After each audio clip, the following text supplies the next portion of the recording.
Hi there, welcome back to the Noah Presgrove case, looking at the latest news and discussions on the matter.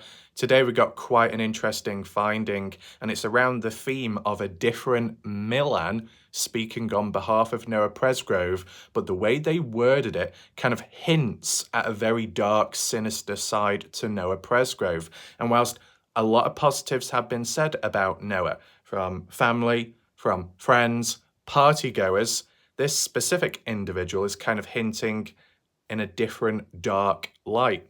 And that's what we're going to be looking at today. So welcome to those that are currently here in this live premiere. Feel free to share your thoughts, opinions, and reactions, because it is kind of shocking today. In the live chat box, what you'll see right-hand side of the screen during this premiere, feel free to talk amongst it. But just in general, if you do want to elaborate, you do have questions, you want to unwind all of your thoughts and feelings in your head, leave them down below under this video in the comment section. I can always respond back to them at a later point, just like how I've done with most of them from last night. And speaking of last night, if you didn't catch up on my videos, top right corner of the screen where the I symbol is, if you click on that, you'll be able to find those videos and the entire playlist, so you can always catch up on stuff you've missed out on. In recent time, we've had some critical back-to-back videos. For example, as a hint, last night I did a video where we looked at Stephanie, and that was another Millan, Stephanie Millan. Interesting, right? And Colton Newton. Colton Newton being the older brother to Jack Newton. Threatening behavior language demonstrated. You want to catch up on that, make sure to do so. You don't want to miss it. And I said there's other videos as well. Down below in this video, if you used to look at the channel description, the video description, you will also find the links to the videos there as well. In case you don't click on the I symbol, it all links together on screen. In the comment section, there will be a pinned comment by me with some additional links. If you want to check them out, if you want to support this channel, there are links down below. Just want to say big shout out to Watcher Crazy, of course, Christy too. And if there's anyone else in between, I didn't mention their names, for showing support on this channel in recent time, whether it be super chats, super stickers, or gifted memberships, much appreciated. And yeah, so the order of how we're going to do things today, it's not just this post that we're looking at to do with the older sister to Jasmine called Jade Millan. We're not just reading what she's got to say. We're going to look at the comments, the reactions, responses from what others think about it, right? And see if I can answer or add my own commentary over it. And then what we're going to do, we're going to look a little bit closer to the Millan family. We're going to be going over to the TikTok page, because in recent time, a video has emerged which does show Noah Presgrove possibly in some kind of relationship with Jasmine Millan in the past. And I say possibly because it might not be a boyfriend-girlfriend situation. It could be a drunken moment, but it does highlight a certain theme with Noah Presgrove. And if that leaked over into the party, it could explain as to why some may have had a grudge or some kind of jealousy or anger towards Noah.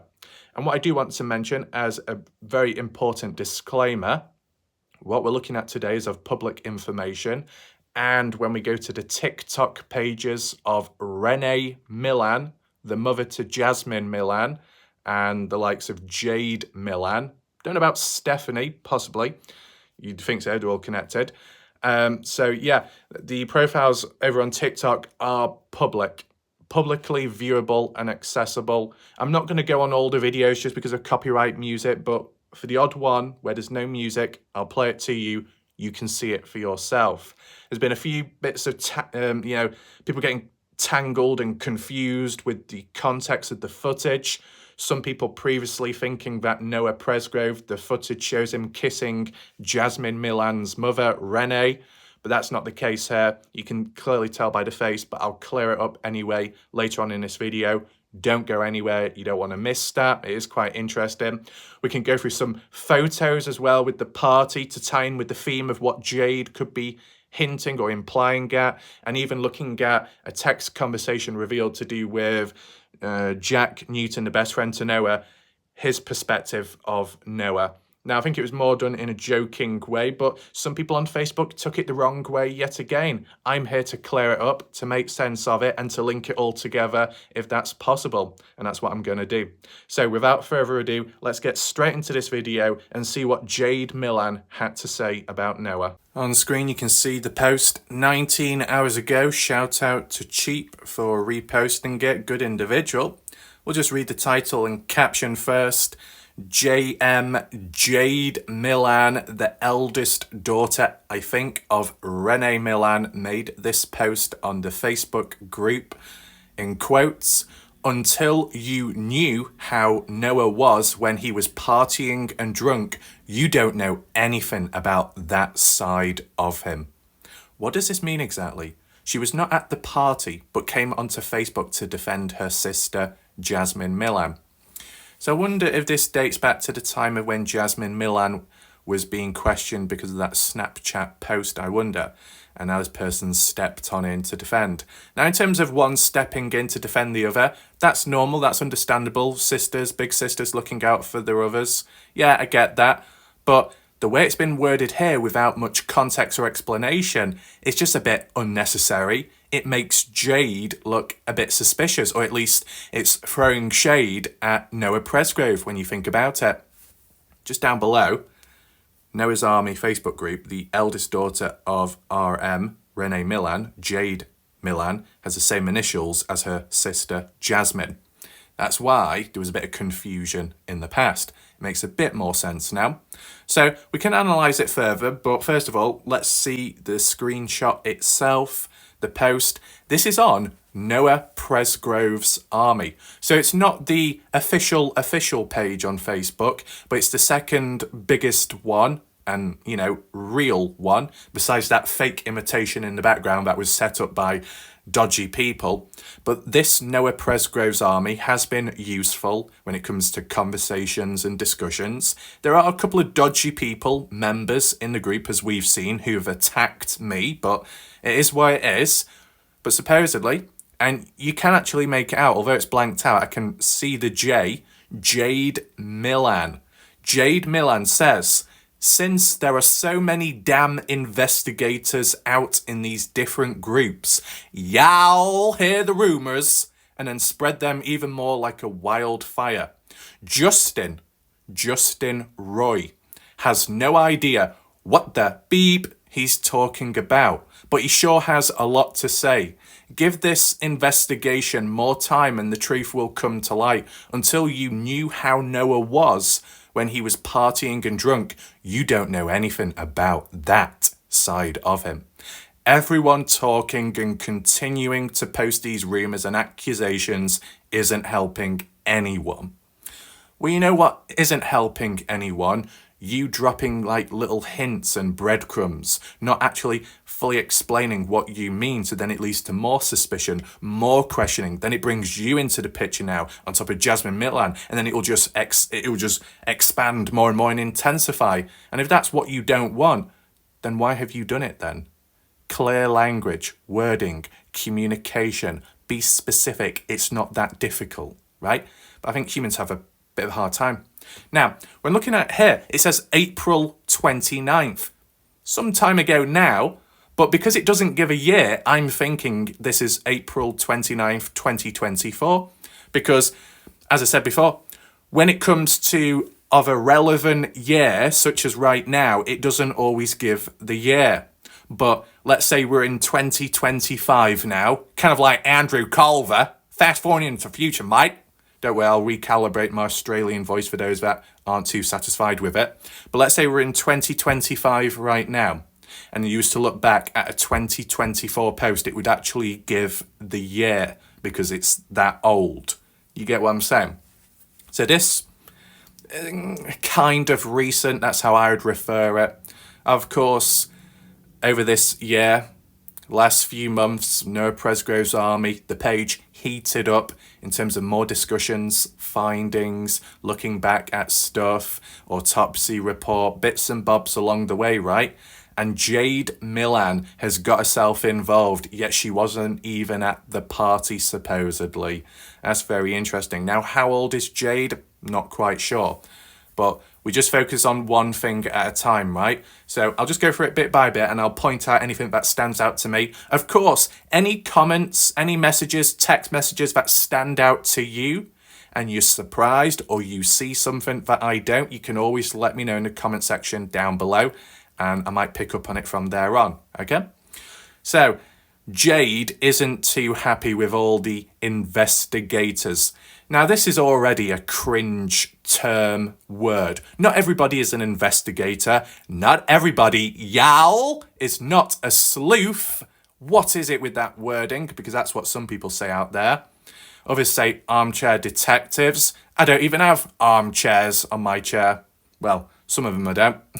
And in the past I sat on the bed, so what does that make me? A bed boy detective? Who knows? But I've got no hat. But anyway, being realistic, there is such a thing as normal humans, general public, simply researching into a case.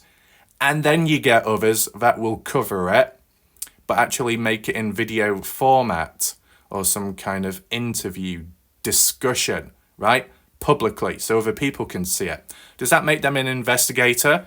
Not really.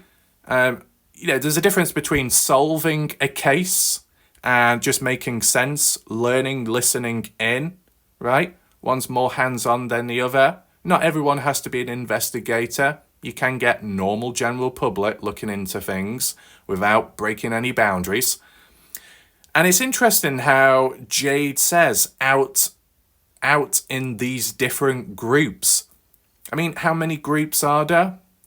Well, at least 2 on Facebook. You might have some smaller ones on Facebook as well, but the 2 main ones, and then at least 1 or 2 on Reddit. It's not that many, to be honest, but who knows where else people form, of course. What else? Y'all hear rumours and then spread them even more like a wildfire, boy. Sorry, it's just because when I keep reading y'all, as soon as I say y'all, the next word that comes out of my mouth is like a country valley girl accent. I can't help it at times. It's just, it's like instinct. It's within me.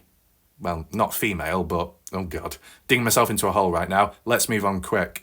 Rumours, hearing rumours and then spread them like wildfire. That is really hypocritical by Jade Millan, considering the likes of, the sister Jasmine Millan created a post here and there, deleted it afterwards, which created more suspicion and confusion. That doesn't help the investigation. If that was possible evidence because it was taken at the time of the party and onwards, that could have been used. Now, has it been used? I don't know.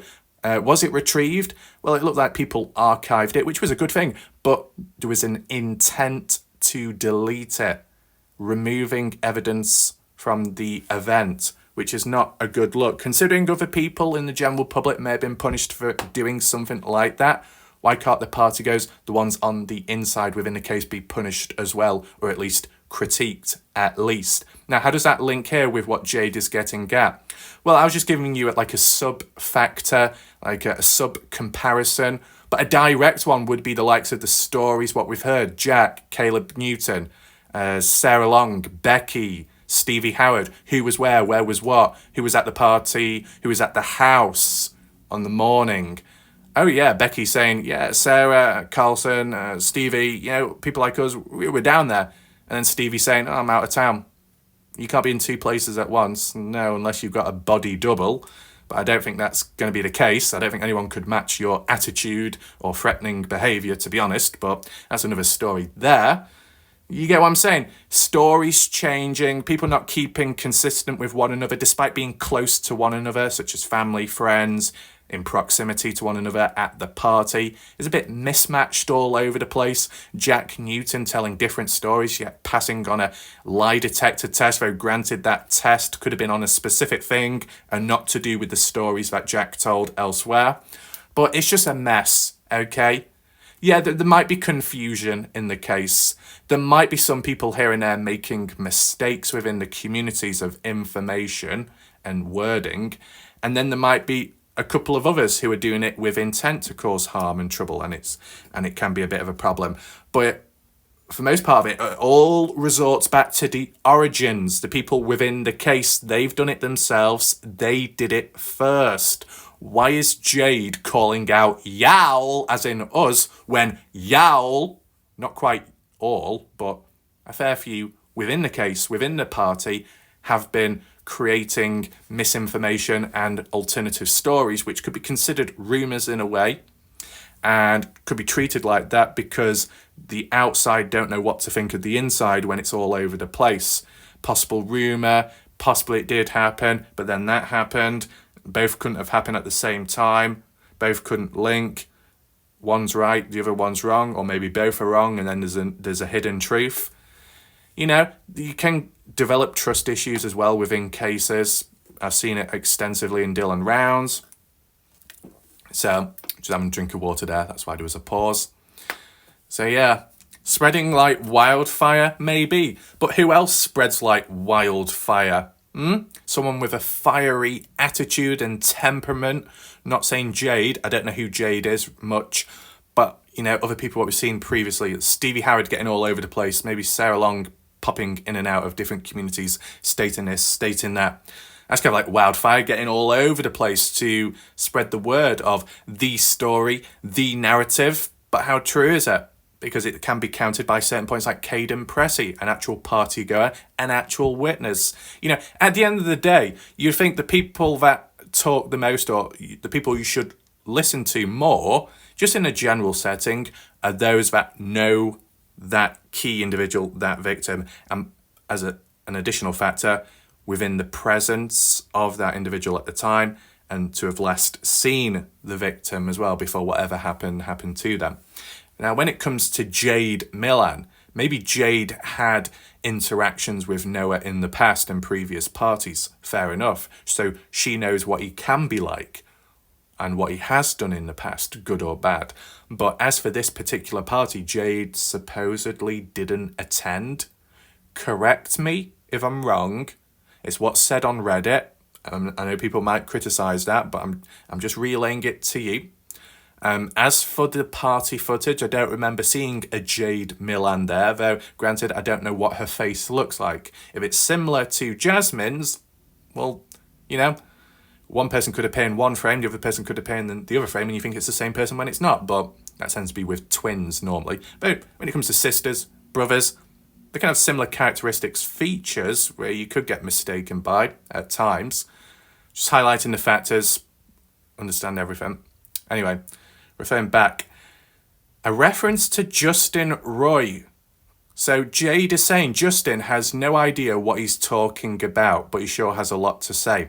Now, very brief backstory to Justin Roy. Been around, I believe, since day one of the case. Very consistent, keeping, you know, the case alive, spreading awareness and trying to, you know, what do you call it? Sieve the BS, move it aside and move forwards, and such with the Facebook page as well. Now, does Justin Roy know Noah Presgrove? I believe so. I don't know to what extent, but Justin Roy said he has a son, and that son would do wrestling practice or some kind of wrestling with Noah, because, you know, Noah, you know, the sport doing wrestling, American wrestling, and Justin Roy's son getting into it. So there's that like connection there, positive one. And I think there might have been even footage as well. I don't know from the perspective of Justin Roy's son, or it could have been another guy out there of a younger age in which Noah allowed the other person to wrestle and get into different positions without dominating or flattening the individual. You know, where you give somebody a chance, not in a bad way, but in a positive way, to allow them to learn, to grow. And with that positive bond or friendship, and Justin being appreciative of that. I said, if you want to add in any extra details, Justin, or correct any mistakes made by me, feel free to do so down below.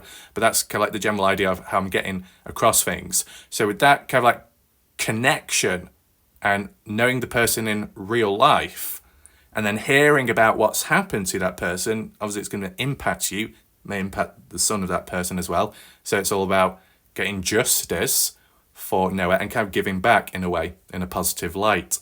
And yet Jade has the audacity to say, Justin, you have no clue what you're talking about, hinting at you have no clue who Noah is. You don't even know him like I do. That's how you can interpret it. That could be considered insulting as well to the likes of Justin. But anything else? Jade, give this investigation more time and the truth will come to light. Will come. So you're confident that the truth will come. Does that mean it can't be revealed yet because of legal reasons? Does it mean that you, Jade, actually know the truth but can't reveal it yet? I wonder. But this is where we get onto the most important part, as said. Jade says, until you knew how Noah Presgrove was when he was partying and drunk, keywords, you don't know anything about that side of him. Everyone talking and continuing to post these rumours and accusations isn't helping anyone. Rumours and accusations. Once again, it's not helping anyone. You know what's not helping anyone, Jade? Your unusual comment about not being specific as to what Noah was truly like when partying and drunk. Was it good? Was it a bad side? If you elaborated, it would have cleared up the confusion and it wouldn't have led to this video. So if you think videos, discussions and things like that are a problem to the case, why are you creating the problem in the first place? As a small example here. And more so specifically with some of the party goers with their stories switching and changing. Those type of lack of cohesiveness, lack of cooperation, lack of consistency and frequency and depth. That doesn't help the case, does it? The threatening language, the threatening behaviour from Stevie Howard, from Colton Newton, that doesn't help the case. It makes them look suspicious. Even if they claim to be innocent, they're doing the opposite. They're digging themselves into a hole, right? It's like the people in the Dylan Rounds case community, people who've branched over to the Aidan Clune case community. Range of different people out there, okay? Keep on coming back, circling around with one another, then afterwards may act like a victim, may act like a wounded animal, and like, how could this happen to me? Oh, well, I'll just go back. And it's like, you don't break the cycle.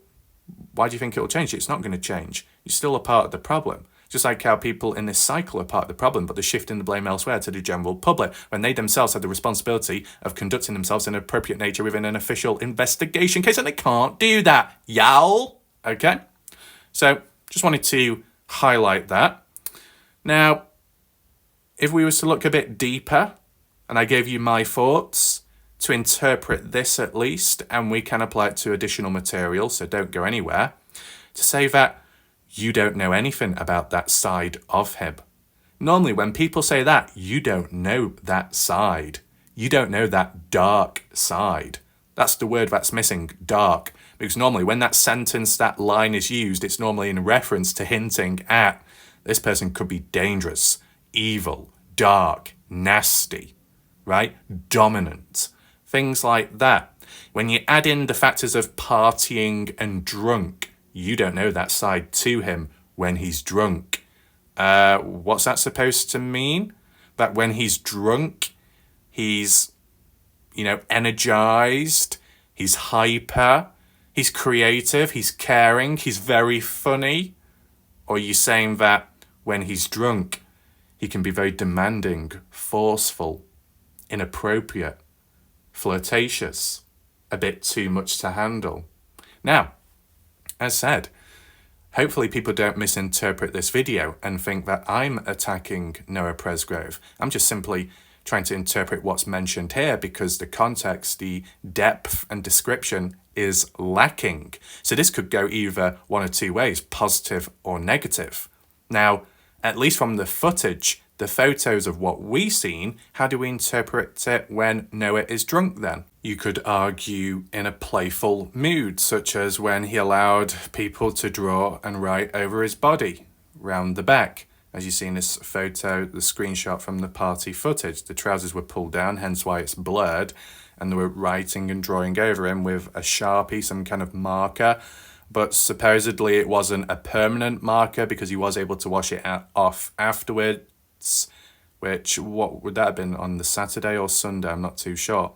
But nevertheless, for example, on the right-hand side, in that blue cowboy hat, that I believe is the party girl, Avery Caines. You can see that like nose piercing or nose ring dangling. So yeah, that's just one photo at least. You can see in the back pocket of Noah, he's got a can there. It was that beer, maybe. It was said that in the autopsy, was it like 0.14 or so, the alcohol levels. He was interpreted as over the limit, drunk, just like the other people. He was drunk and he was also underage drinking. So a bit reckless, a bit irresponsible, but so were other people too. But they took, consent in them deciding to drink, in them deciding to get drunk. And even though they shouldn't have, they chose to. I don't think they were groomed. I don't think they were forced to drink. They wanted to drink. But still, Avery Caines had the responsibility of not distributing alcohol to underage people when she is of the correct age. She should have done better, but it didn't happen. But at the end of the day, when you get a group of young or youngish people all together, what do you think's going to happen? It could be like no holds barred. Things can get reckless. Now, obviously, I think when I said that in the past, someone got triggered and thought I'm advocating for that to happen more in the world.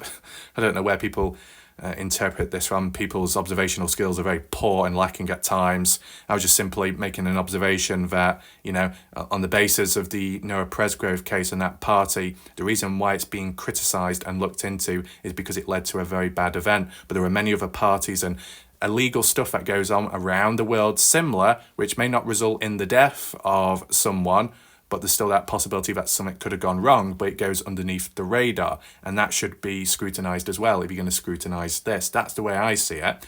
You look at one thing, you look at the other to maintain that balance, but never mind. Let's refer back to Noah Presgrove, the side of him partying and being drunk. Of course, if you've got a different opinion, positive or negative, you can let me know your thoughts down below. How would you interpret it as that different side to Noah when he's drunk and partying? Good or bad? List certain possibilities. So the first factor I say, playful, in a playful mood and tone. The next one, playful again, but his guard lowered.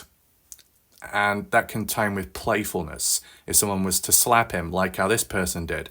Now, I think I do remember the person's name now. The girl with the blonde hair and the pink shirt called Shandy, something like that, Shandy.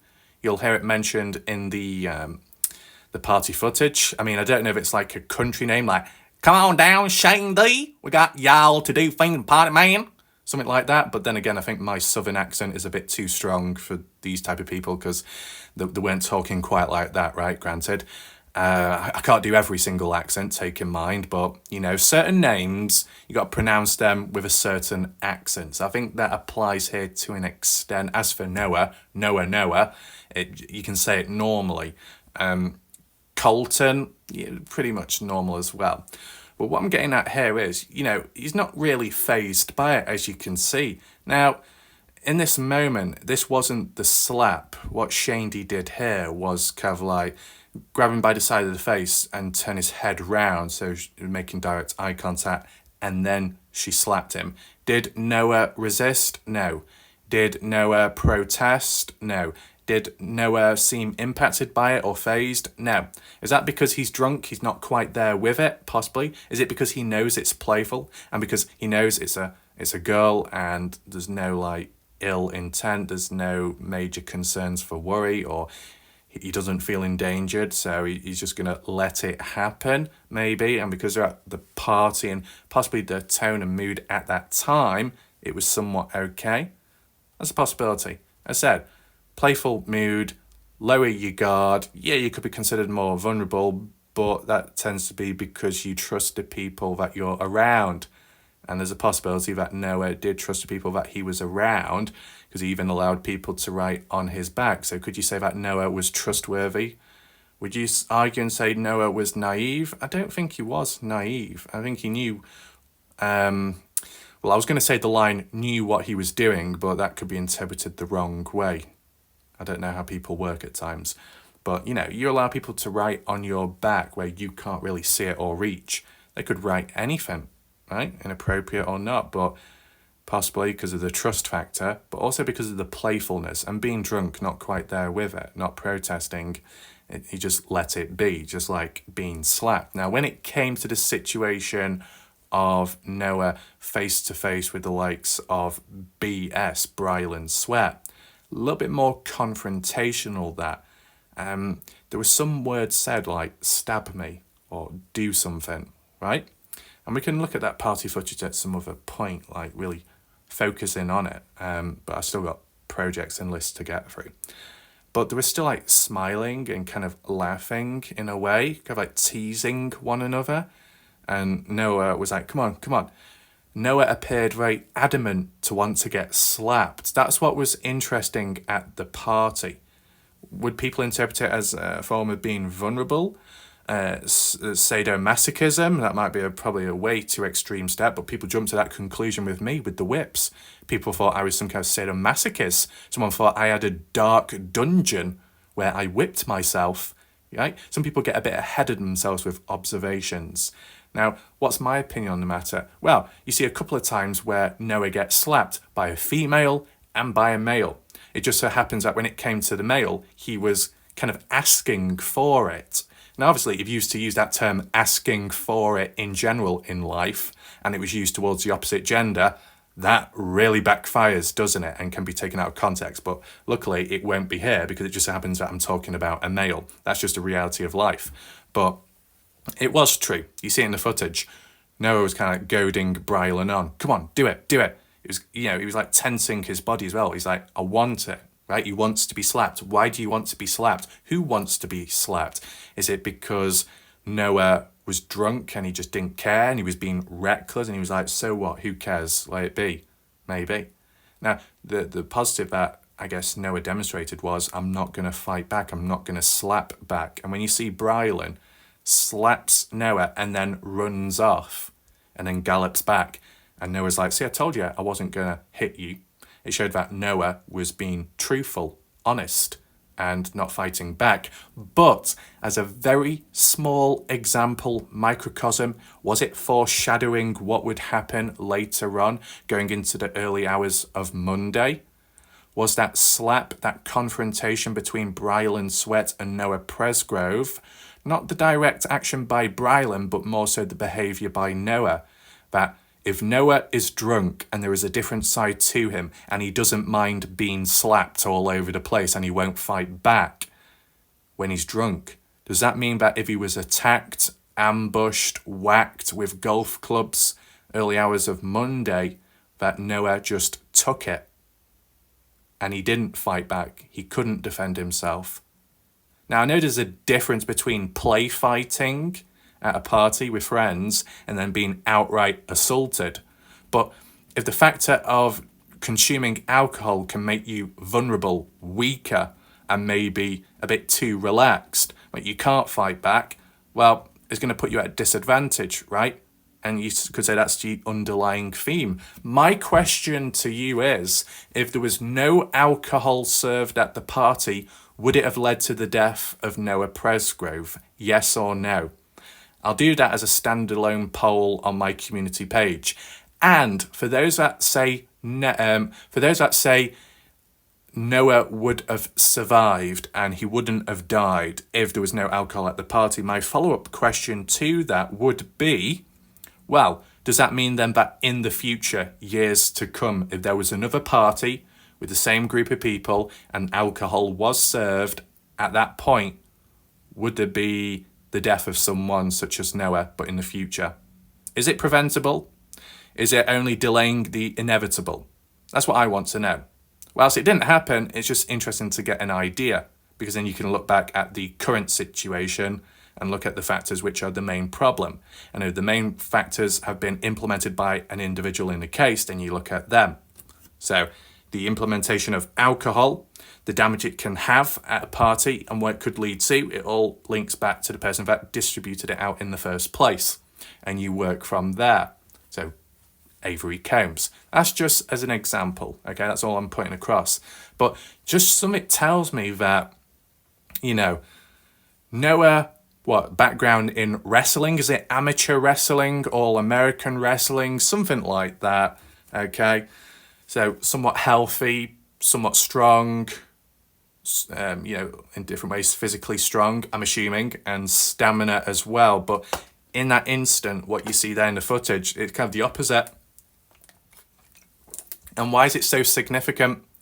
Well, maybe it's more significant and stands out in a more obvious way with other cases and other people out there. You get someone who's like a bodybuilder, really big, really muscular, but it could be very sensitive. Then you get another individual who's very small, slim, agile, but a complete threat to other people because they might be a professional boxer.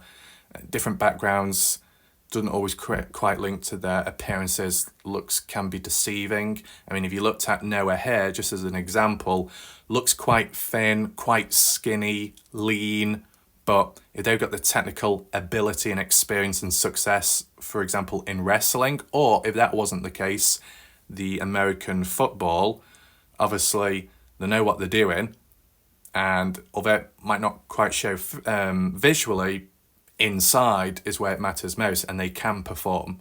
So if you have someone that's good at wrestling, maybe some kind of takedown defense, things like that, and they're athletic as well through football, could they defend themselves better? Could they give a better fight in a self-defense situation? Yes and no, because the main factor is it doesn't matter how big you are, it doesn't matter how successful you are, it doesn't matter how muscular you are, factors like that. If you are ambushed from behind, like a coward's shot, a cheap shot, you can't defend that. You don't have eyes in the back of your head 24/7, right? Unless you got private security and bodyguards around you. And did Noah have that? Likely not. So, does anyone think that Noah Presgrove was ambushed, or was it confrontational, directional? Maybe that could be the next poll, what we do. Maybe it could be here, and then I put it on my channel page, possibly. See, the other factor, and it links back to alcohol, even if it wasn't an ambush, out of nowhere, and it was more confrontational, the fact that Noah was drunk could have made him a bit more vulnerable. If he was in the state he was, as seen in this footage where Shady slapped him and he looked completely distracted by something else, or just not even fazed or bothered by it, did he have the same body language and facial expressions when he possibly was whacked and kicked and punched or whatever, beaten, possibly to death, right? Or did he actually try fighting back? I wonder. Sometimes alcohol can make you vulnerable. Other times it can make you a danger to other people out there, and even to yourself too. But it's more so the impact of alcohol has on others out there who aren't drunk, who don't drink, right? Whether that be in a family situation, being around an alcoholic, or if it's just strangers in public, minding their own business, doing their own thing, and then a drunk, a pisshead, or someone on a bit of alcohol ends up causing trouble and harm and maybe taking someone's life away and all kinds of trouble. Do they always take accountability? No, not always, do they? Come up with excuses, it's typical. Does any of that link to Noah Presgrove? Nope.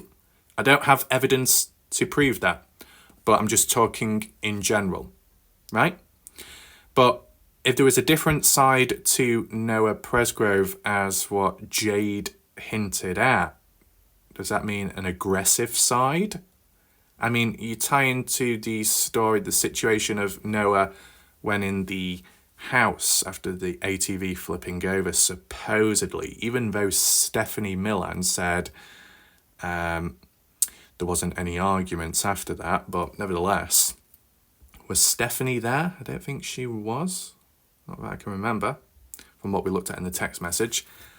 But one point across is, you're drunk, flip over an ATV, maybe you flipped it over because you're drunk, reckless driving, irresponsible. Is that what Jade is highlighting, that different side to Noah, that when he is drunk, lack of responsibility, lack of accountability, reckless, a bit too hyper, causes a possible damage and destruction?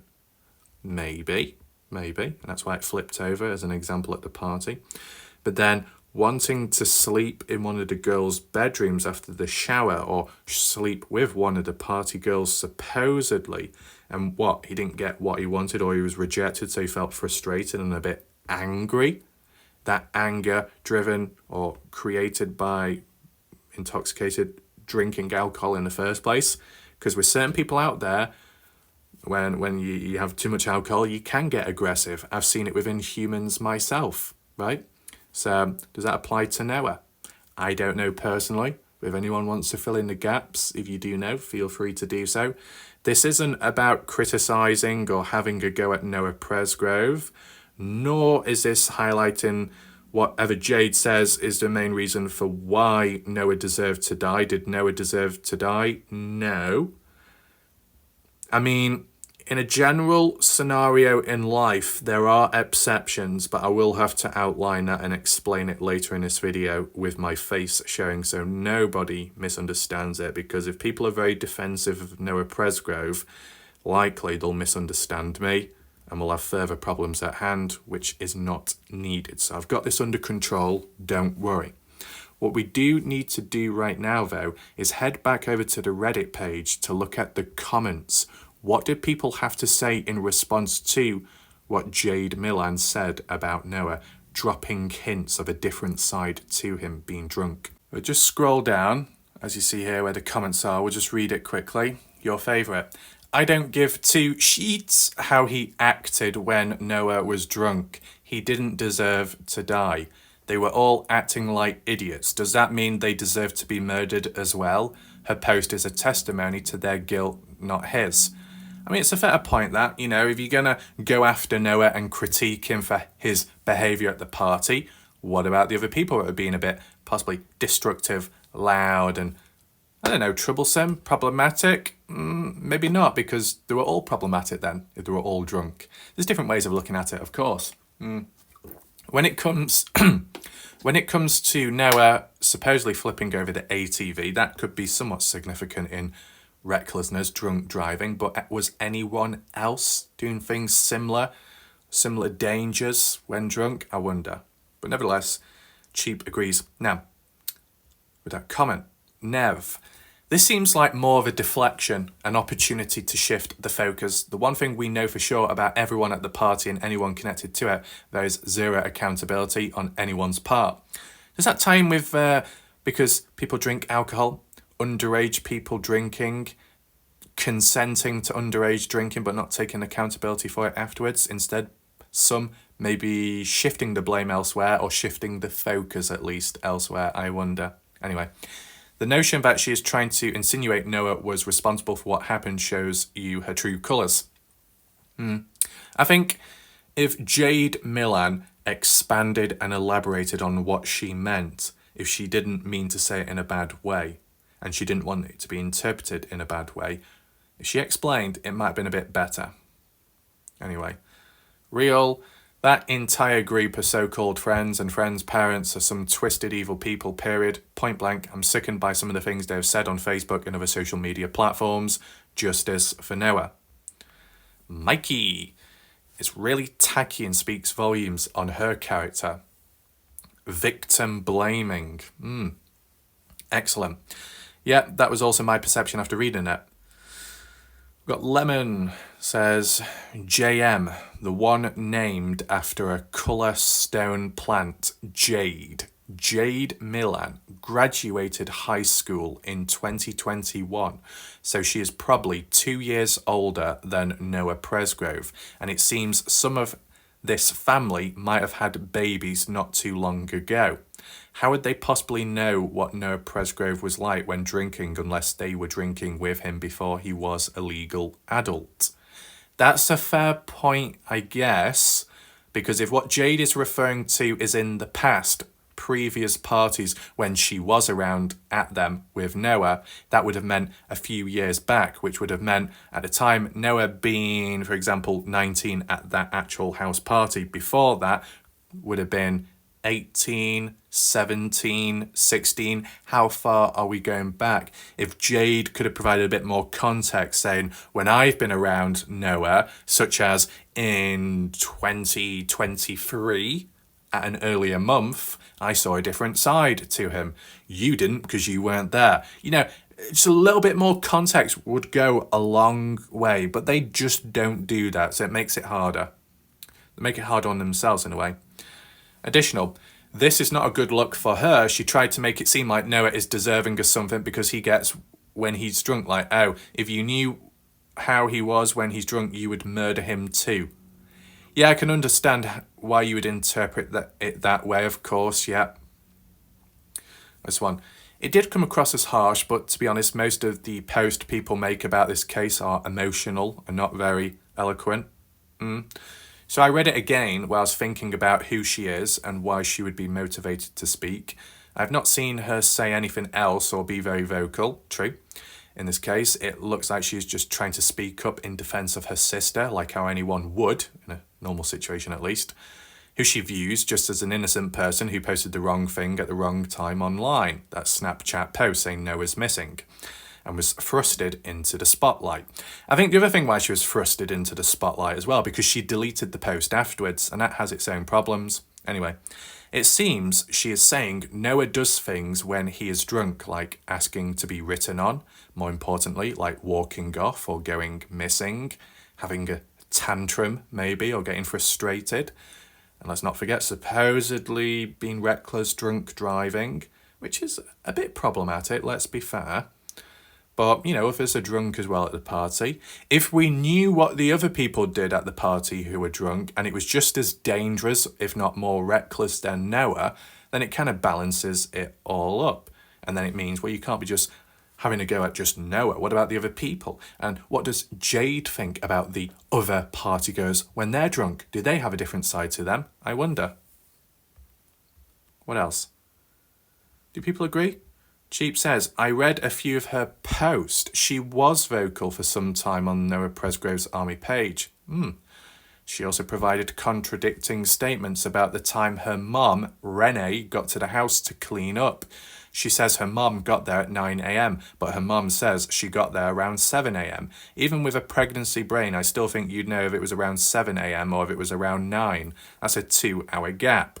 Now, will it let me click on this? Nope, it did not. It's made the situation worse. So I'll have to zoom in for a second, and we'll try and zoom out after. So this is by Jade Millan, April 29th.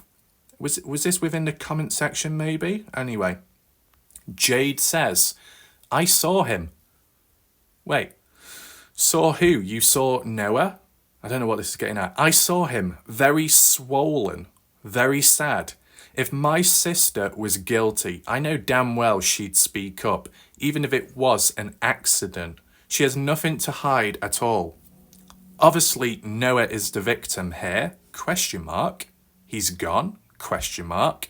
That's the obvious. Okay, being a bit sarcastic, a bit like Stevie Howard.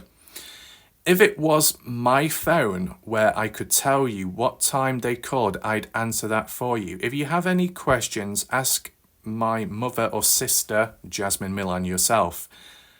Yet you haven't tried to ask anything of them. Let me make it clear for you, since you can't understand it. Oh, we're being a bit sarcastic here, like Stevie Howard in capital letters as well. I didn't call my mother, so I did not know the time of any calls. If you wonder why I shout, it's because it's in capital letters, and that can be interpreted as shouting, making it bold, the statement, okay? From what I can remember, which pregnant at the time, so pregnancy brain, my mother called me around 9 a.m. telling me Noah was gone and saying she was headed out to Jasmine, which I just looked and 9 a.m. is correct, so I'm not sure where you're getting the story of my mum getting there at 5:30 a.m. 5:30. I mean, if the mum got there at 5:30 a.m, it was 5:15 when Jack got to the house and told people at the party what's happened. So, okay. I said, I don't know all of these timestamps, so I'm not going to get too deep into it right now. But if any of you have seen this before and you want to elaborate or clear up any misinformation, you're welcome to do so in the comment section down below. But to say around 9 a.m. to say Noah was gone, I'm assuming to announce the news that Noah has died, right? But as highlighted in his subreddit, this is supposedly misinformation, and the story has changed since. Am I zoomed out completely? I think so. So yeah, back up here, Cheap responds saying, she says her mum got there at 9 a.m, but her mum, Renee, says she got there around 7. Right, so Renee herself saying she got there at 7, and yet Jade is saying she got there at 9. How do you make that mistake, right? People can't get the stories straight, even though you may know one another, you've communicated with one another, you can't even get the correct timestamps. If you're 10 to 15 minutes out, fair enough. If you're 1 to 2 hours out, that's a little bit dodgy in my opinion, right? 2 hour gap? Anyway, what else? Lemon. What? Quotes. Oh, quoted. Obviously, Noah is the victim here, question mark. He's gone, question mark. What is with the question marks? Noah Presgrove is the victim. Yeah, it's kind of like either being a bit sarcastic or saying, is Noah the victim here? Is he really? What about that person? What about this person? That's how it could be interpreted as well when it comes to language. But I think what Jade was getting at was being a bit sarcastic, saying whether it be a rhetorical question maybe given to someone, you know, obviously Noah is the victim here, question mark. Right? He's gone. He's dead. Right? Well, duh, of course. I think that's what it's interpreted as, but never mind. Let's just move on. The next quote. I didn't call my mother, so I don't know the time of any calls. This is such a stupid comment, she proceeds to answer with a conflicting time. I didn't call my mother, so I don't know the time of any calls. Why did you give any times to begin with then? Bit silly. Yeah, exactly. They all should stay off social media, but kind of glad they didn't so we can see their true colours. Fair point? Yeah. What else do we have here? I've no clue people got the info from. I didn't clean up anything at the house, which I arrived at almost 7. Right. We looked at this photo last time and I didn't know who it was. That's Renee Millan, the mother, speaking on her own self. So Renee says, I arrived at 7 in the morning. Renee Millan at the party house, 7 in the morning on the Monday. Does that timeline? Well, I guess it's before the likes of Sarah Long, supposedly Stevie Howard, Becky supposedly getting on down there as well. So why did Renee get down there first? Because she's closer, she was able to get there quicker. And supposedly some cleaning up. Let's just see what's down below. The cop will know the party after taking a few of them. I told them they would be the first ones investigated because they were the last ones to see him alive. Secondly, talk of me removing guns is being made into something it's not. The kids that were leaving said they had a few guns in their vehicles. Don't know what kind because I'm not a gun person, but all I know is big ones. I put them in my vehicle to take where they belong.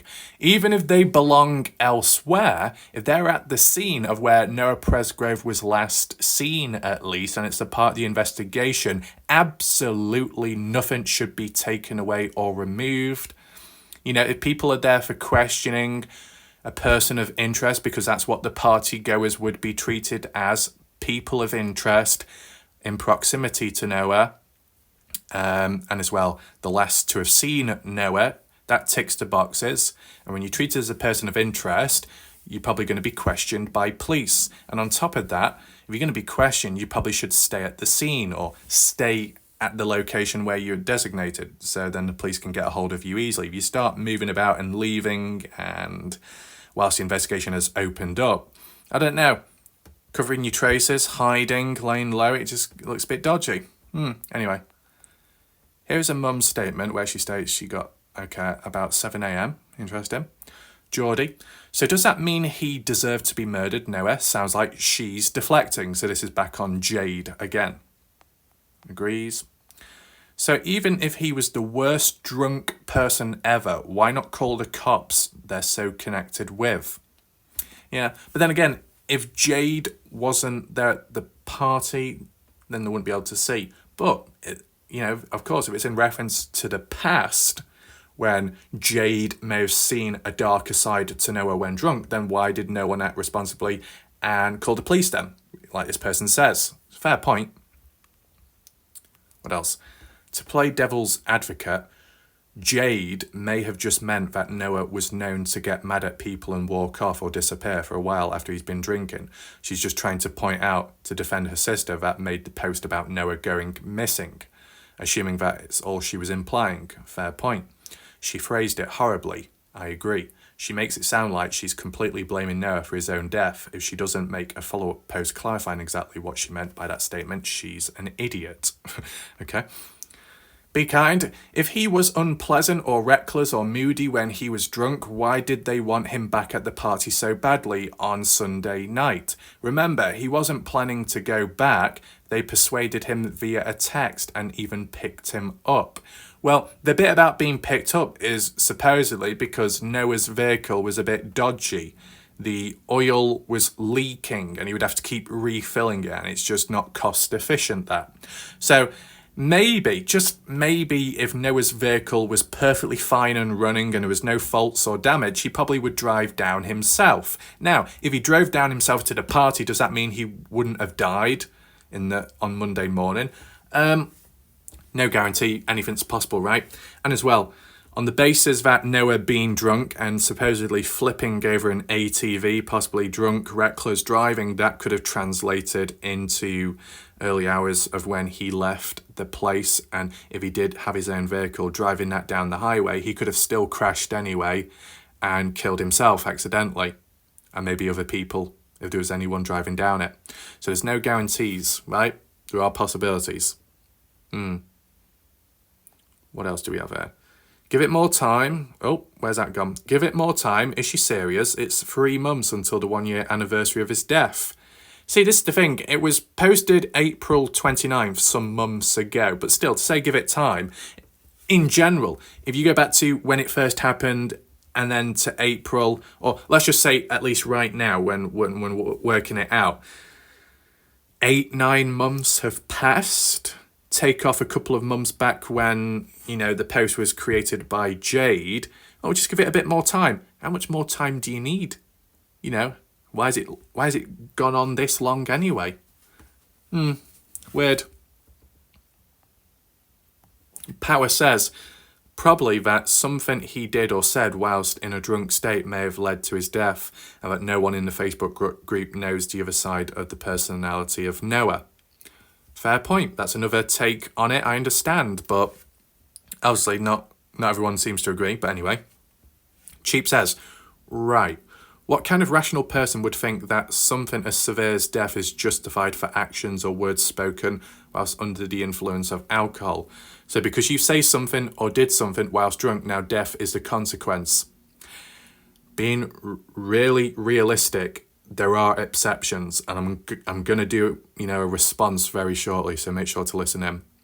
What type of Neanderthal thinking is that? That comment really lacks civilized reasoning. Sorry, are you talking about my comment or hers? Cheap says hers. There is just no justification for Noah's death. None the least his friends could have done is driven him home or call one of his relatives to pick him up.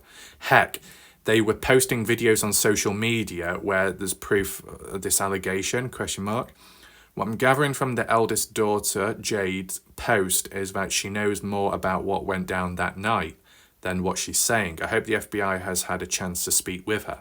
But do we know if Jade was actually at the party, though? I've not seen it clarified. If she wasn't at the party, then she wouldn't know what truly happened. So if she's only speaking from experience of the past, how relevant is it to that actual night? That's the question. And that appears to be it for the comments here. Right, it's now time for me to step in. So what I'm about to talk about and add on from those comments is kind of wandering onto thin ice. So I need every human, more so the people that don't really know me, strangers and people new to my channel, to just really listen into every word that I say so there are absolutely no misunderstandings, okay? In my opinion, based off Noah's behaviour at the party, at least from what we've seen, because there might be other stuff which we haven't, which could show him in a different way. You never know. Just like how the other party goers could show themselves in a different light, good or for worse, which we've not seen either. Just to balance it out. But at least from what we've seen of Noah's behaviour, and supposedly the stories as well, wanting to sleep in one of the girls' bedrooms, that's not a big deal that. If you just want to sleep in a bedroom owned by a different person, not much of a problem. If you want to sleep with the person in the bedroom and the other person's saying no, then you start thinking, this is getting a little bit dodgy. Is Noah being forceful? But that was never said. As for sexual assault, that was ruled out, and the family have ruled it out. I don't know in terms of him being SA'd or him SAing someone. I don't know how it was ruled out, or if it was just completely ruled out in every way possible, right? But just listen with me, okay? So that's a potential story that happened in terms of wanting to sleep in one of the girls' bedrooms, a form of rejection, and Noah getting frustrated by it. How did he react then? Did he just completely storm off? Or was there a bit of confrontation? Did the other person feel a bit uncomfortable? And if the other person felt uncomfortable, did they relay it to someone like Jack or to another individual at the party? And then they took matters into their own hands and then took it out on Noah, right? Kind of a situation similar to how online, a bit of a microcosm which links to the party possibly, as to when you had a member of the general public reaching out to Stephanie Millan.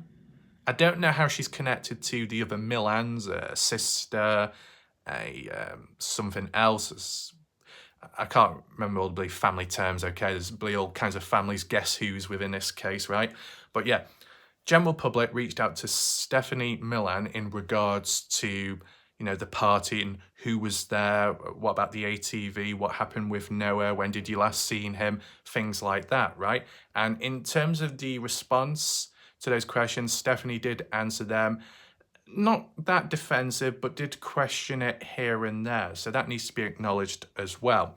But it was more so the reaction and the response by Jack Newton's brother, Colton Newton, who may or may not have been at the party at the time, I don't know. But Colton sticking up for Stephanie Millan in the background. I don't know how they're connected, whether they're just friends or more than friends, but Colton going over the top and threatening that stranger, saying, if you do it again, I'm coming for you. Is that really needed? Is that really necessary? In my opinion, I don't think so.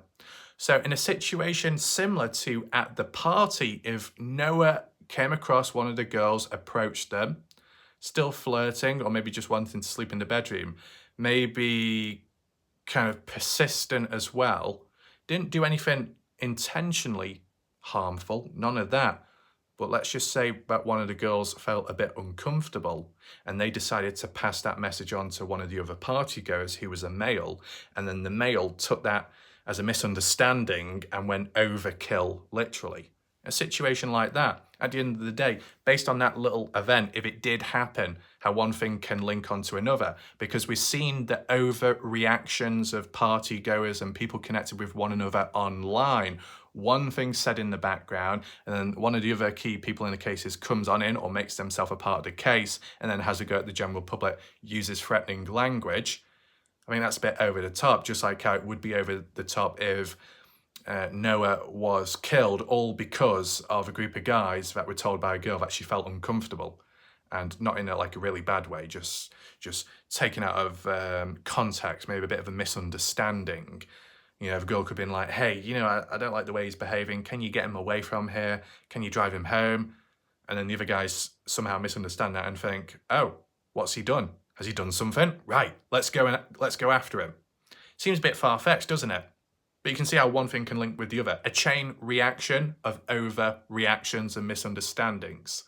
And then Noah is on the receiving end of it. In a situation like that, would Noah be deserving of death? No. At best, should have been a conversation trying to resolve a possible issue or miscommunication. Now, in terms of another event that supposedly did happen, and it's been talked about more, would be the ATV incident, because he wasn't injured, supposedly, from how it's come across. Would an injury be grazed knuckles? Would that apply there? I don't think it's been reinforced hard enough to say that's what caused it, because other people said that was already there. A bit weird. or that was caused by punching something. Who knows? If it was like punching like hardboard, wood, blocks, if they were partying, messing about maybe, because that can happen. But what I'm referring back to is the ATV incident. You got Noah behind the wheel, drunk driving, group of other guys in the ATV at the time. Are they drunk as well? Maybe, maybe not.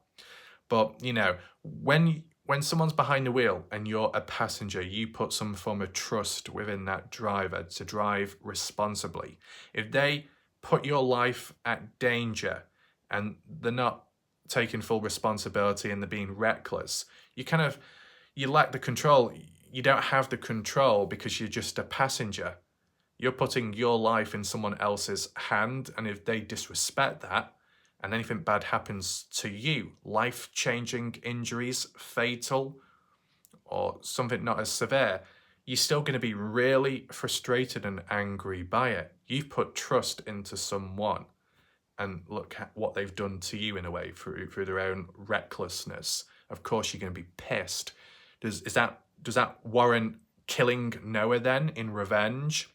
No. Because whilst an eye for an eye can be true at times with some exceptions, in the case of an ATV flipping over where you could have got injured but you didn't, you don't need to then kill the person that did it. And as well, we need to understand that if everybody's drunk at the party, so if Noah's drunk in driving and the passengers are drunk as well, they're all drunk, so they're kind of all lacking mindsets, and they're all, or some of them at least, such as the ATV situation, are not quite there with it. There's different ways of looking at it, okay? So I think that would cross it out as well. So 2 crosses out. Is there any other actions by Noah Presgrove which would warrant death?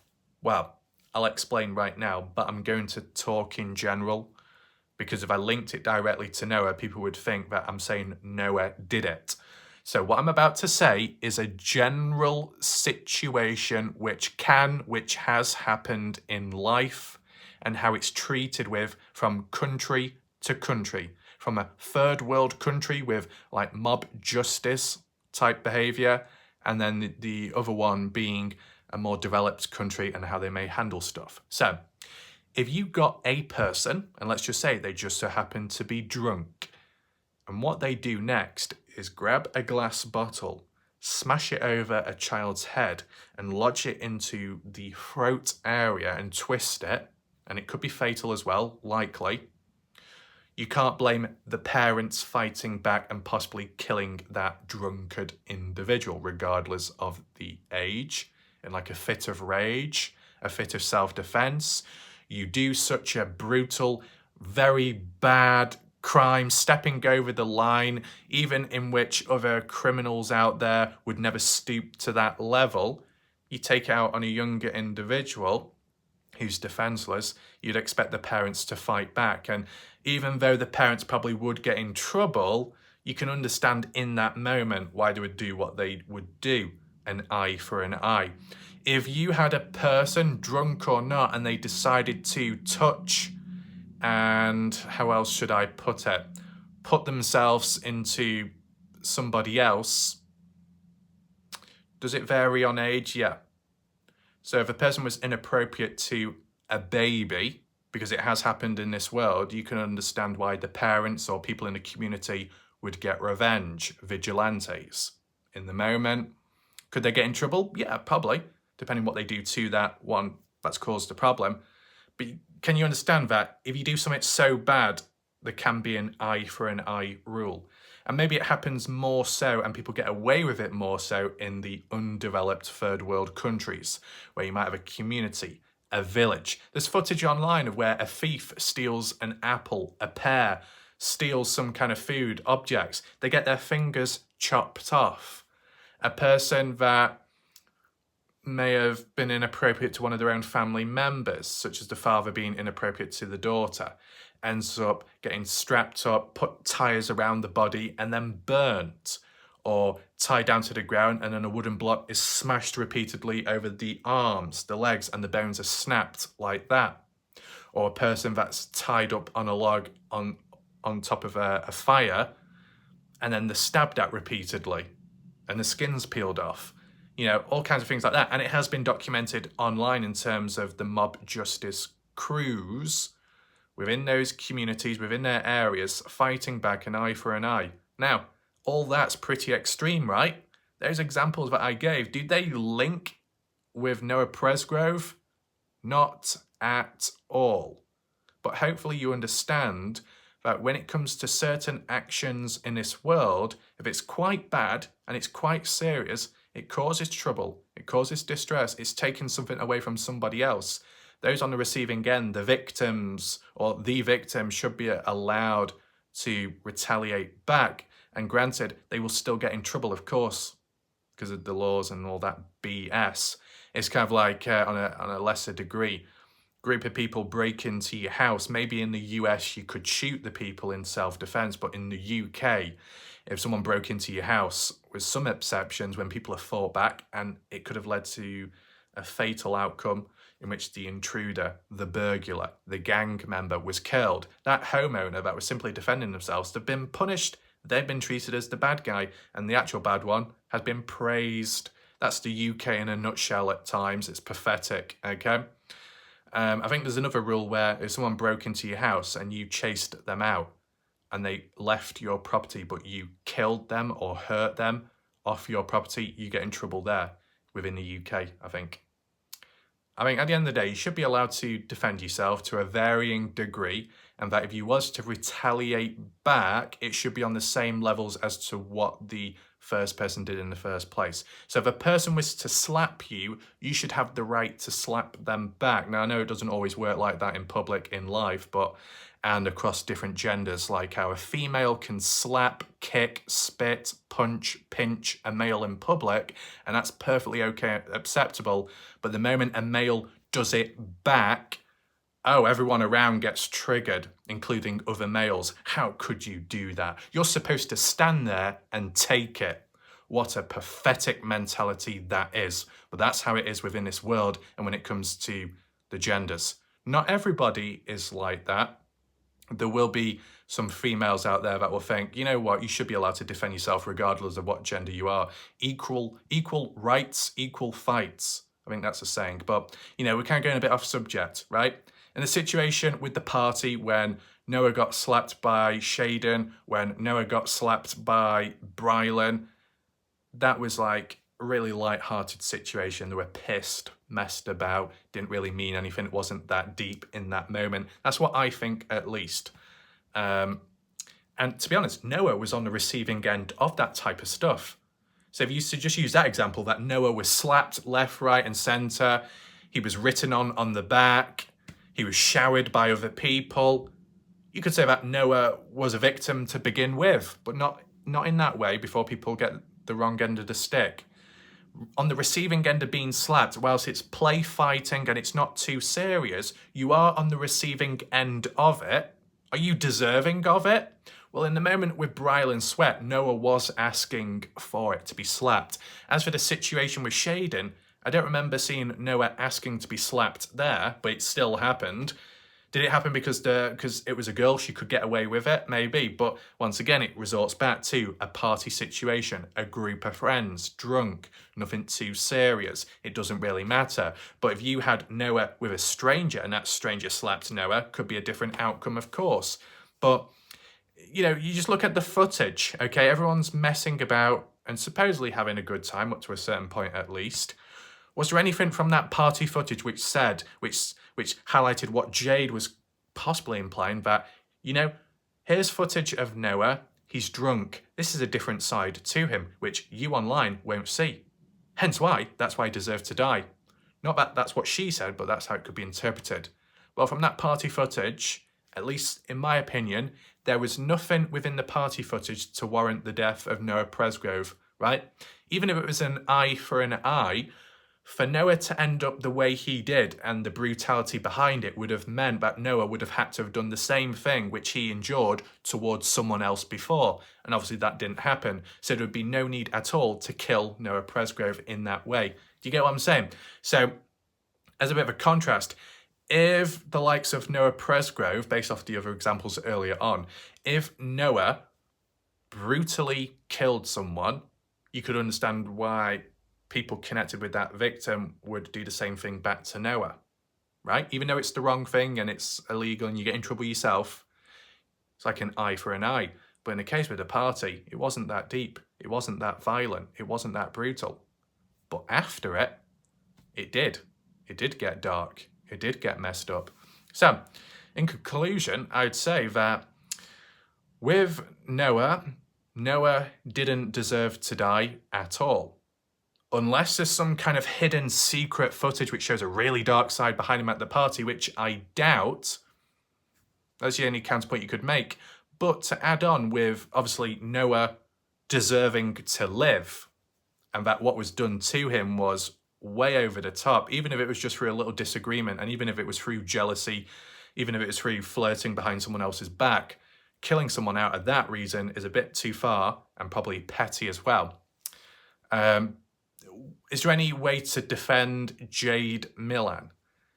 So yeah, you can interpret it as what Jade says is vague, and it's like ... What's that supposed to imply then? That there's a different side to him. What? A different side to him in the past? Or a different side to him which could apply to the party? And that's why what happened to him? That's how you can interpret it. I understand. All I can say is regarding that is the way Jade words it so poorly and really short by saying, none of y'all know what's going on here. You weren't there at the party. You don't know what Noah is like when he's drunk. When he's drunk, he can be like this and he can be like that. And it's not always positive. Okay, but how extreme is it for that to warrant the death of Noah and the overkill of him? I think it doesn't warrant it at all. But when some people were saying that Jade was stepping up for her sister, Jasmine Millan, as it was referenced in her post, originally Jasmine Millan at 3:41 in the morning on the Monday morning, Labor Day, posted 11 minutes later after Noah supposedly leaving and not returning back. And Jasmine was like, well, Noah is missing. No question mark, but just saying, well, Noah's missing. It's kind of relaxed, nothing too serious. She is smiling and laughing, probably because of being drunk. It was taken outside on the front porch, outside the front door, which made me think, is there a small chance that maybe Jasmine, being on the front, saw Noah leave, or saw maybe an argument, or saw something else happen at the time, and then 11 minutes later, she then posted it, saying Noah's missing, whilst being on the front still? That's an interesting question. Ever since then, with what, I think it was Sarah now, correct me if I'm wrong, Sarah Long defending Jasmine Millan, whilst Sarah wasn't at the party, Sarah being the sister to Stevie Howard. While Sarah Long wasn't at the party at the time, she seemed to quote and make a reference, a point in defense of Jasmine Millan by saying that, yeah, the night before, whether that be a Sunday or a Saturday, that Noah wandered off from the party and was later found by friends and brought back to the party. Just a little point added in. So was Sarah Long defending Jasmine Millan in that instant to do with Jasmine's point in November of 2023, November 3rd, when Jasmine Millan said, oh, it's just a normal thing for Noah to wander off at a party. Now, it was a bit vague there because I wasn't sure as to what party she was referring to, the past parties or this party. If it's this party, and then Sarah Long has stepped in with time to re-quote that and say that, yeah, he wandered off and he was found by friends and brought back to the party, that would timeline consistent with Jasmine Millan. But if there was room for concern to go out and find him in the first place and bring him back, when he left the final time and did not return, surely there would have been more concern there. Because to keep trying to leave and wander off seems like the person could be in distress or not in a good mood. And whilst, yes, you might need to leave the person to let them cool off, as time passes by and by, doesn't it not come to that realization of, oh, he's not returning back? Oh, he's on foot. He's in the dark. He's walking. He made it down here by being picked up by people. And he's not been driven back either. So if he has walked off, how far? He's vulnerable. He's drunk. He might not have items with him to reach out for help. You could be walking down the highway right now. Oh well, I'll just post a selfie online and say Noah's missing. Because you know what? It's normal for him to wander off. But this time round, it looks like he's not coming back, so I'll say he's missing in my bio, my caption post, and leave it as that. I said if there was room for concern to go looking for him in the first place, the second time round when it happened, and it was the last time round, and time passed by, you would have thought, something doesn't seem right here. Is that why Jack Newton went out after and got back at 5:15? Did Jack go out trying to search for Noah? I wonder. Different ways of looking at it, right? So, with Jasmine Millan being in a sticky situation in the past, and the likes of Sarah Long, not related to Jasmine, but kind of like a friend, I guess. Sarah Long looking out for Jasmine and trying to back her up and form like the consistency in supposedly Noah wandering off is a normal thing, and it happened at the party, so no room for concern there. But still, it actually makes them look more suspicious, because if there's concern first of all, but there isn't after, and there's smiling instead, mixed emotions, a little bit suspicious in a way. And then fast forward months on to the year 2024, April 29th or so, or 28th, then you get the actual sister related to Jasmine Millan, the eldest one, Jade Millan, possibly defending Jasmine because of the reference made in her post, saying, none of you online who may question my sister, you don't know Noah like how I do or like how Jasmine does, without actually mentioning the context, such as along the lines of, if you knew Noah, he would wander off, just like how Jasmine mentioned in her post, just like how Sarah mentioned in her previous post. That's what Noah did. When he was drunk, he got a bit moody, gets a bit frustrated. If he don't get what he wants, throws his toys out the pram, wanders off, cools off, stays alone, by himself, whatever. And that's the stuff that would happen. But you haven't seen that side to him. But we have. Well, that doesn't sound suspicious at all, does it? And that's not me being sarcastic. That's understandable. But humans don't give the context. Humans don't add that extra point in. If they did, this case would be a lot easier, right? But by making it so, lackluster in response, you don't know that side to Noah when he's drunk. Right? Can you not elaborate? If she elaborated by saying, when Noah was drunk, he would wander off, even that would just make it a little bit less suspicious, wouldn't it? And less implying that based off how he was when drunk, he deserved death. If just by saying that if you knew when he was drunk he would wander off, that doesn't link on to her saying that that's why he died or why he should. So it would have killed two birds. Is it killed or hit two birds with one stone? No pun intended, right? So yeah, online, in serious moments, if you're going to defend someone or you're going to defend yourself, or you're going to set the truth straight, you're going to be very clear and honest and try and help clear up the confusion, you got to make sure you do a good job and you use appropriate language and wording. And in this case, and like with other people, it's failed. So you could argue and say, at the end of the day, what's mentioned here by Jade Millan isn't that deep, isn't that suspicious, but how she's conducted herself and the language she's used, very poor wording and sentencing structuring, and not even elaborating, you can't help but think and question and be suspicious. They've done it to themselves, just like how other people have done it to themselves. They've shot themselves in the foot or they've shot someone else in the foot. And that's led to a leakage of uncertainty and possibilities. They're not done themselves any favours. If you are going to talk about something serious, try and make it as clear as possible. Just like how I did in my video. Now, many times over the course of how many years, people have misinterpreted me. That's their problem, not mine. I've made it very clear. I use specific wording. I'm very repetitive for the right reasons, and so on. Hence why I'm still here on YouTube, right? Other degenerates from the Dylan Rounds case disappeared and were terminated left, right and centre because they couldn't control themselves. They couldn't conduct themselves appropriately. They were plums, right? I had it under control there. I have it under control now. The real question is, those within the case, do you have it under control? I wonder. Now, is there anything else to add on? Have we seen any defensiveness from Jasmine Millan? sticking up for Noah? Some people could say no. She's defended herself though, and she's reiterated the same point as everyone else, such as, you know, we all like Noah, we all loved him, best friend, blah, blah, blah. Okay, but how you behave in the case, it doesn't quite show that way. But what about Jack Newton? We kind of neglected him recently. What's Jack had to say about Noah, his best friend? Have we seen how Jade has spoken on behalf of Noah, and it's been interpreted in a very bad way and a very silly way how it was worded? What's Jack had to say then at some point? Let's just head on over now, because this is where we link in with the TikTok account of the Millans. Don't go anywhere. Here we go. So this was a text conversation with Jack Newton and somebody else. I guess maybe asking questions or so. Jack Newton, best friend to Noah and one of the party goers.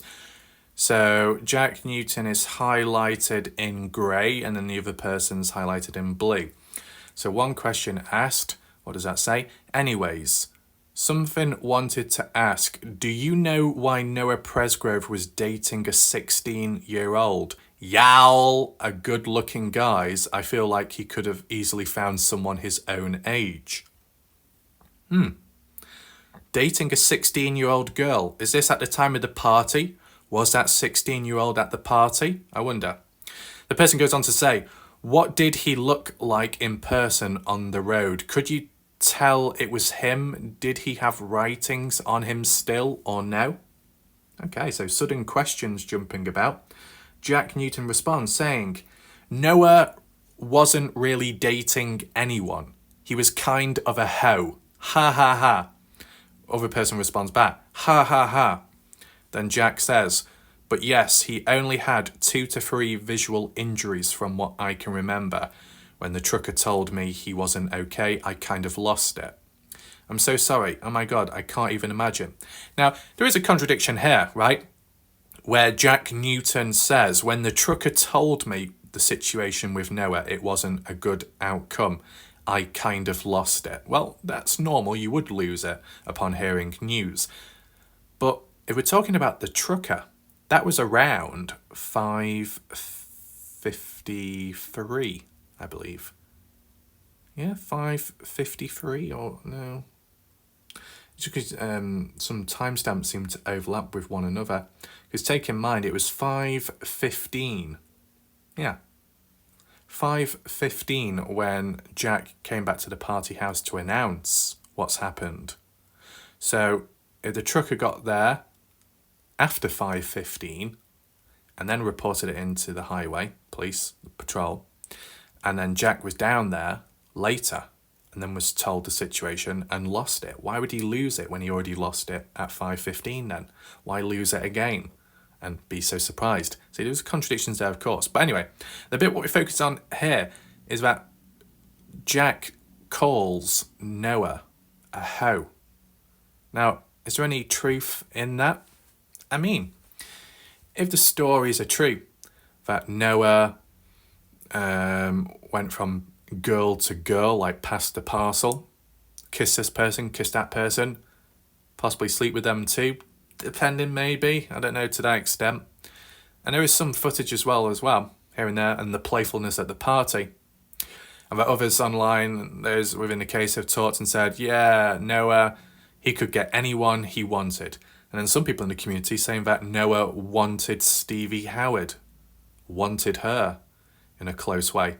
Don't know how true that is, but, you know, if it's based on how Noah looks, his popularity, his presence, his behaviour, and girls fall for him, and he gets what he wants, but not in a bad way, he could be considered a hoe. I mean, the term can be used towards females, and, you know, it should also be used towards males as well. If you sleep around, you kiss and pass the parcel about like it's some kind of game or challenge or competition to get with as many people as possible in a certain amount of time, yeah, you could be called a hoe. You could be called much more, right? I mean, in a light-hearted way, I called myself a whore like Raph, when it came to my tops and the bloody nipples would pop through, right? Couldn't control that, really. I don't know why they were hard at the time, but it just so happened at the time during some of the videos, and I stood up and I just took the piss. Whore like Raph. Nothing too serious. Just like how it's mentioned here. He was kind of a hoe. Ha ha ha. So it's kind of joking about, but the same way there could be truth to it if Noah was flirting about with many different people, whether it be at that party or before in the past. It's kind of like a fair point to make. It doesn't warrant the death of Noah Presgrove, once again, of course, but this is just like a little bit of backstory to Noah with other things. Now, the Daily Mail article stated, an official news article stated that Noah had a girlfriend at the time of the party, but the family said that's incorrect, that Noah was in a relationship with one girl in the past before the party, such as Avery Combs, and that when the party came about, much later, the party came about and Noah wanted to sleep in one of the girls' beds with or without one of the girls. Supposedly a reference was made to Avery Combs in which Noah said she's fat, supposedly. Is Avery Combs fat, or was she fat? The only way to respond back to that is it's open to interpretation based off your definition of what's fat and what isn't. See, we've got to be careful with wording because you know how people can respond, but you get the idea, right? That's what Noah thought of Avery at the time of the party. Was that warranting the death of Noah? No. Could it have warranted a bit of a telling off or a little slap around the face? Not too serious. Yeah, that wouldn't have been the end of the world, would it? But who knows what happened after that response. So what we need to do now is try and understand, how does Noah link with Jasmine Millan? Okay, we're just friends, best friends, because that's what Jasmine Millan said. We're just friends, we're good friends.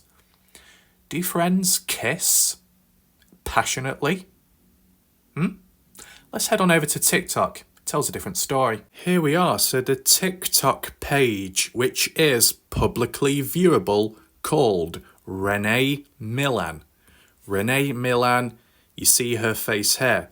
This is the mother to Jasmine Millan and Jade Millan. Okay?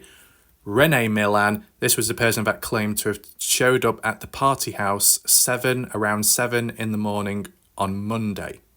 And others are saying that she was cleaning up and helping move stuff, such as the firearms, which was probably a bad idea because those items could have been treated as possible evidence early on in the investigation. But by handling stuff and possibly helping cleaning up other things, even if it's just a mess because of a party going on, that's where Noah was last seen and last heard from. And there was people of interest there. Everything should have been left how it was, but that wasn't the case. So there you go, a bit of context there. Renee Millan, the mother.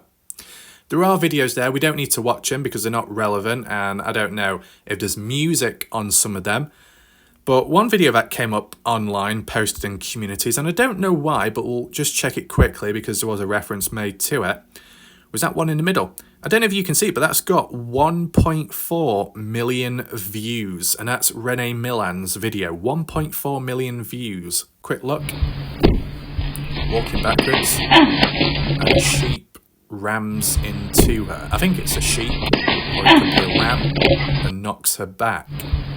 But it looks as if she was already waiting and prepared for it to happen by walking backwards. She's holding a baseball bat.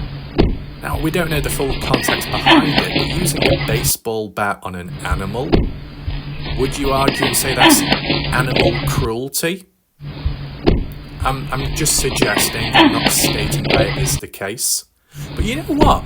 I'll mention one thing that's very interesting, okay? On the basis that that is a baseball bat, and you use it to whack a ram in the head, even if the ram has got a hardened head, it could be considered animal abuse, hurting, harming an animal.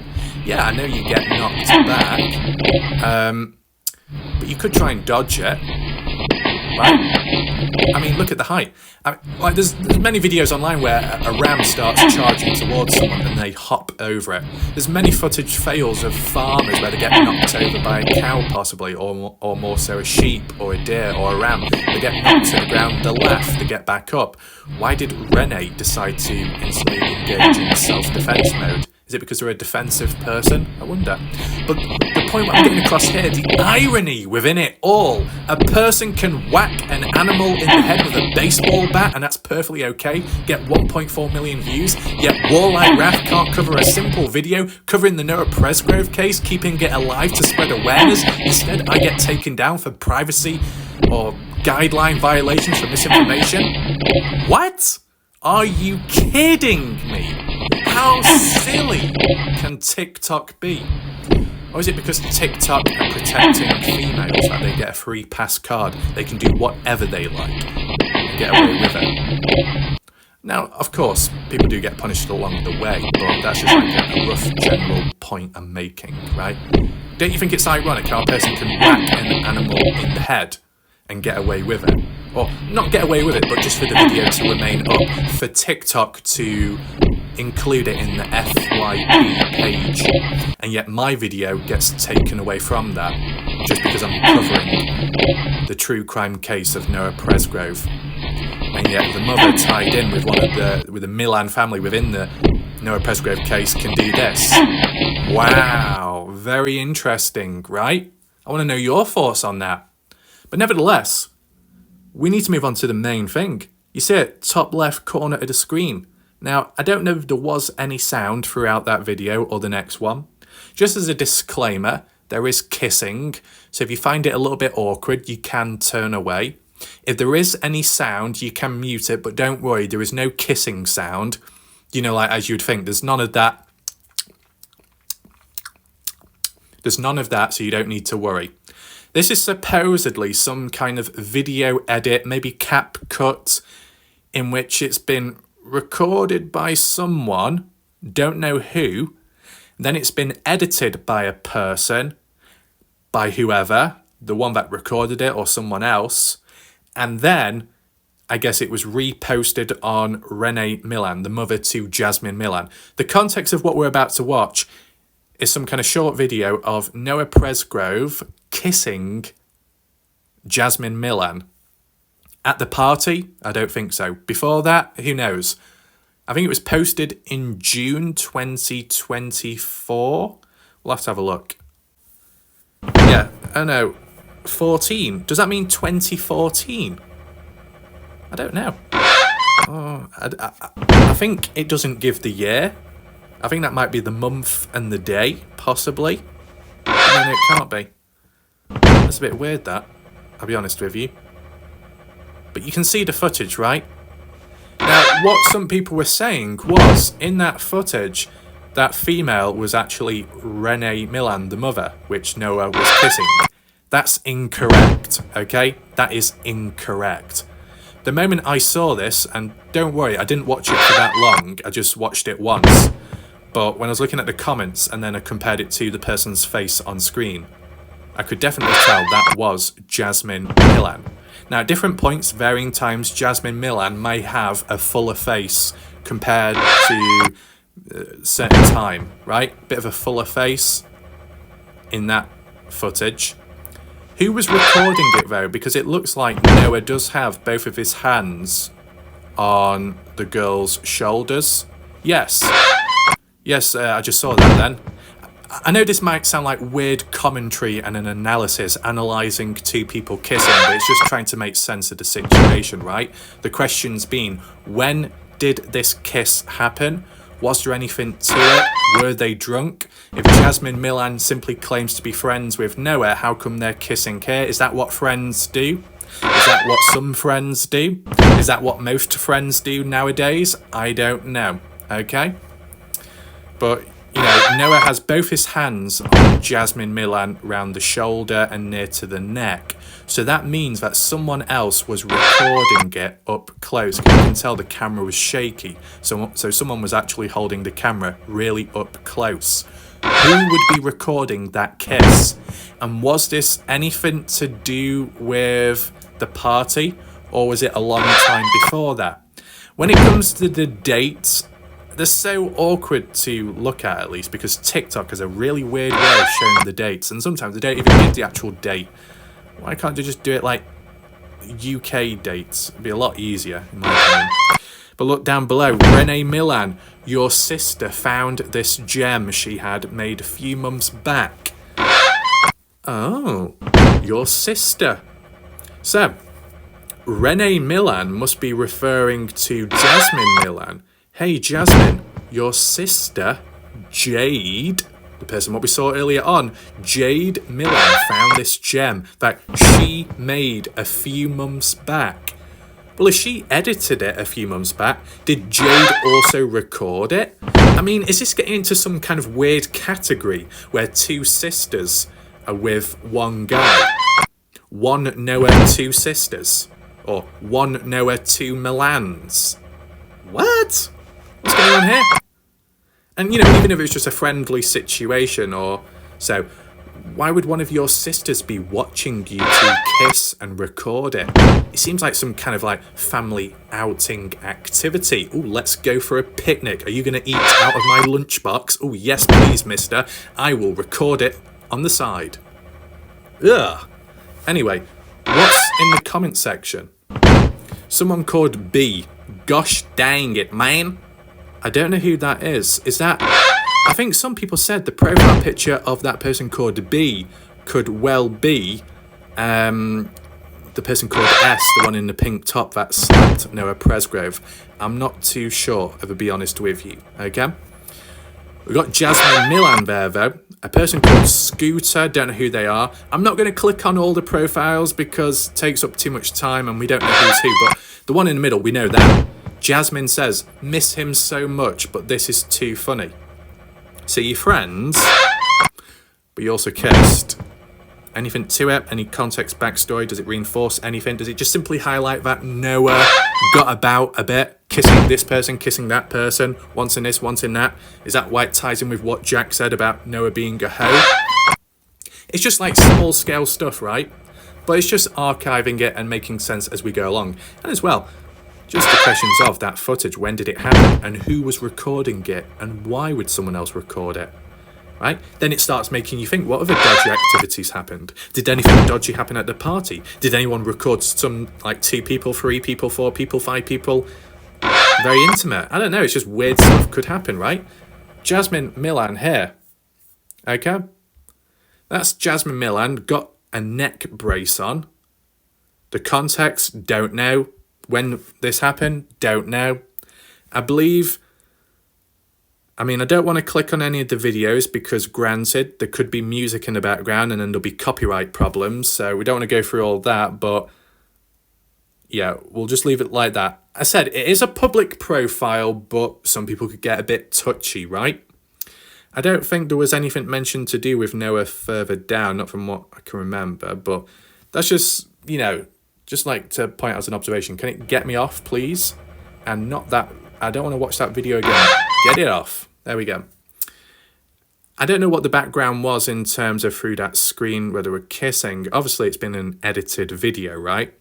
But then, you know, if you got the sister Jade editing it, who may have recorded it possibly, not guaranteed, but clearly someone else was recording it at the time. That was passed on to one person, and then that other person passed it on to the other person, and then the mother got a hold of it and then posted it on here. Is this normal? Maybe it is in the US. I don't know. Everyone's different, I guess, but yeah, I just wanted to document that because it does tie in line today, you know, with the Millan family and what we've been recently looking at. So I just thought I might as well tie it in because if I did it as a standalone video, people could think, well, that was a waste of time. But if I can link it in with other discussions, no harm in doing it, right? Because of Jade popping up and then this popping up as well by Jade editing it. So you see the links. So apologies if this video was longer than usual, but there were so many different areas and elements to look at today. And because I had the material, I thought I'd combine it all together to make it a bit more understanding because we're definitely looking at some serious points today and suggestions made by some people out there.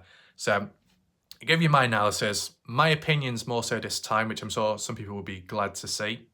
And yeah, be sure to like and share this video so more people see more people view it, and then more people can comment and share their thoughts down below under this video, and we can see what do people think of this overall situation with Noah Presgrove, some kind of love triangle, or it could be a bloody hexagon at this rate, to be honest, or a pentagon. I don't know how many decahedron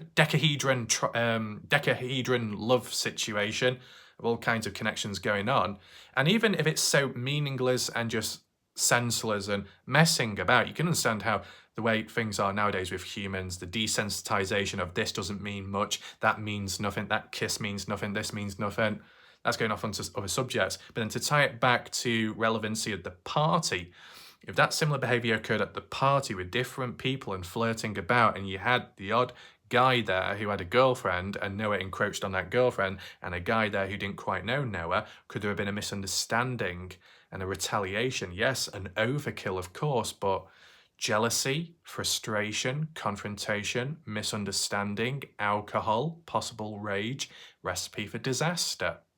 If you got uninvited guests, if you got Texas boys, you got people who may not know who Noah is and how he can be when drunk, misunderstandings can lead to further trouble, right? So while someone like Jade may know what Noah can be like when drunk, Jade may have not done anything to Noah, but other people who didn't know Noah, saw him in an unexpected light, could have retaliated. Just like different little ideas I wanted to put across. I tried to be very careful with my wording today because some key things to look at, and hopefully people understood where I was coming from. I don't think I'll need to repeat myself again unless it leads to a massive wave of backlash, which I would think is unnecessary at this point, but oh well. So if you do want to keep up to date with my videos and updates, notifications on post, community polls, photos, whatever, and shorts maybe, make sure to hit the subscribe button and make sure you got your notifications all turned on, because that will help. And just a quick reference to the viewer on my channel called Pimping with the white profile picture and black art style, whatever it is. If you want to receive gifted memberships, make sure that in your own settings on YouTube, you have it turned on. If you can't find it, I think if you search online, you will be able to find it. Gifted memberships. If you allow it or enable it, it will mean that in the future, when there's a gifted membership, you will have the chance to receive it if other people haven't. There was a problem in the past where the odd person was never given a gifted membership, even though someone gave out about 20 to 30 gifted memberships in one stream. What ended up happening was many other people received it and they weren't even there watching the video, which is a bit silly, right? Boy, it's at random, okay? But it tends to be first come, first serve. Those that are present watching and those that have gifted memberships turned on are more likely to receive it first before those who don't watch, who haven't got it turned on. Those who haven't got it turned on will never get gifted memberships, right? So make sure to turn it on and you're more likely to receive it, okay? Just wanted to make that to clarify. So we'll leave it there for now, and hopefully you found the video somewhat interesting. Thanks for watching. I'll see you next time. Goodbye for now.